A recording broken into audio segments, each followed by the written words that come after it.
pinakamagandang island dito sa El Nido Island, kung saan ay matatagpuan sa Bulalakaw Beach. Kung gusto niyo makapunta ay dito guys, pwede po kayong mag-avail para sa island tour. Napakaganda guys, grabe. So panoorin niyo guys.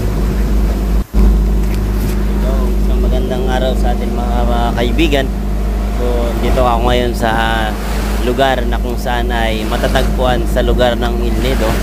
Ito po ay tinatawag namin ang beach na ito ay Bulalakaw Beach. At kung nais ninyo pong mag-avail para sa inyong island tour at gusto niyo maka-experience tulad nito at makita yung magandang tanawin ng mga island dito, so pwede po kayong mag-avail guys sa aming booking office, Tropical Vista Travel and Tour. Yan, pwede nyo pong ma-search sa Google